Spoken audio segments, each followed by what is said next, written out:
Hello everyone, welcome to mobile বাস। আজকে আমি কথা বলবো শাওমির upcoming smartphone Xiaomi note 30 pro plus এই স্মার্টফোনটি নিয়ে।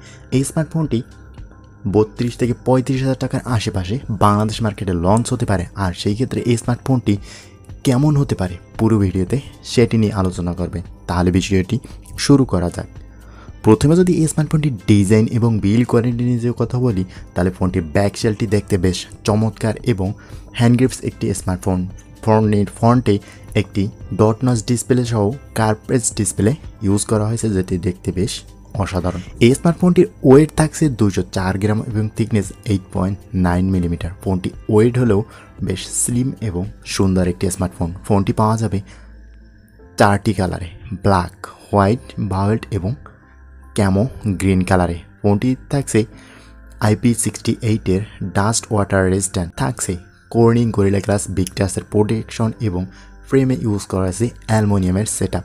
তো ওভারঅল যদি ব্যাক প্যানেল এবং ফোনটির আউটলুকের কথা বলি, যথেষ্ট সুন্দর এবং এই বাজেটে অসাধারণ কিছু থাকছে। এরপরে যদি এই স্মার্টফোনটির ডিসপ্লে নিয়ে কথা বলি, তাহলে ফোনটির ডিসপ্লেতে ইউজ করা হয়েছে 6.67 ইঞ্চির একটি OLED 68 বিলিয়ন কালার্সের একটি on two inch refresh rated display, যাতে থাকছে ডুয়াল ভিশন HDR10 প্লাস এবং 1080 নিট ব্রাইটনেস। ফোনটির ডিসপ্লে রেজলিউশন থাকছে 1220x2712 পিক্সেল, যার 20:9 অ্যাসপেক্ট রেশিও, থাকছে 446 PPI ডেন্সিটি। আর ফোনটির ডিসপ্লে প্রোটেকশনে তো থাকছে কর্নিং গরিলা গ্লাস বিগ টাচের সাপোর্ট। তো ওভারঅল যদি ফোনটির ডিসপ্লে নিয়ে কথা বলি, বাজেটে দারুণ কিছু, বেশ লাইটিং এবং অসাধারণ লুকসের ডিসপ্লে ইউজ করাতে স্মার্টফোনটিতে ডট নচ ডিসপ্লে হয়।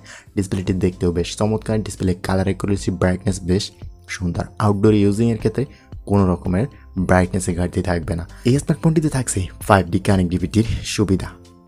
এরপরে আসে স্মার্টফোনটির ক্যামেরা সেকশনে। ফোনটিতে ইউজ করা হয়েছে 200 মেগাপিক্সেলের একটি মেইন ক্যামেরা, যার অ্যাপারচার 1.7, 8 মেগাপিক্সেলের একটি আলট্রাওয়াইড, যার অ্যাপারচার 2.2 এবং 2 মেগাপিক্সেলের ম্যাক্রো সেন্সর, যার অ্যাপারচার 2.4। ফোনটির ব্যাক ক্যামেরাতে ভিডিও রেকর্ড করা যাবে 4K/30 FPS রেজুলেশনে এবং 1080p ভিডিও রেকর্ড করলে এখানে 120 FPS রেজুলেশন পাওয়া যাবে। ফোনটির ফ্রন্ট ফেসিং ইউজ করা হয়েছে 16 মেগাপিক্সেলের একটি সেলফি শুটার। এখানে থাকছে না 4K সুবিধা, তবে 1080p 30 FPS ভিডিও রেকর্ড করার সুযোগ থাকছে।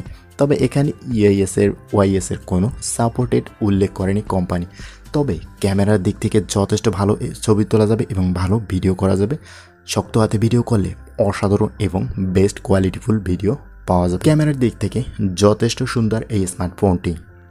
এরপরে আসি স্মার্টফোনটির পারফরমেন্স সেকশন। ফোনটিতে চিপসেট হিসেবে ইউজ করা হয়েছে মিডিয়াটেক ডায়মেনসিটি 7200 আলট্রা 4 ন্যানোমিটারের একটি চিপসেট, যার CPU হিসেবে থাকছে 2.8 GHz অক্টাকোর এবং GPU হিসেবে মিলবে মালিজি 6010 MC4। ফোনটিতে র্যাম হিসেবে পাওয়া যাবে 12GB এবং 16GB, যার স্টোরেজ 256GB এবং 512GB, থাকছে না SD কার্ড ইউজ করার মতন সুবিধা। ফোনটির পাওয়ার সেকশনে ব্যবহার করা হয়েছে 5000 mAh এর একটি ব্যাটারি এবং চার্জিং হিসেবে থাকছে 120 ওয়াটের একটি ফাস্ট চার্জার, যেটি দিয়ে চার্জ করতে 90 মিনিটের মতন সময় লাগবে। তো এই শর্ট টাইমে চার্জ করে আপনি পুরো দিন 5000 mAh ব্যাটারি দিয়ে যথেষ্ট ভালো সাপোর্ট পাবেন। পুরো দিন ইউজিং এবং গেমিংয়ের পারফরমেন্সটা যথেষ্ট ভালো পাবেন।